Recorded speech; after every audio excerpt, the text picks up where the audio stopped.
এক বছর পর নানু বাড়িতে বেড়াতে এসেছি।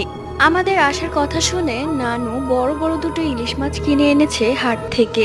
যাই হোক, নানু সেই মাছটা খুব সুন্দর করে রান্না করে।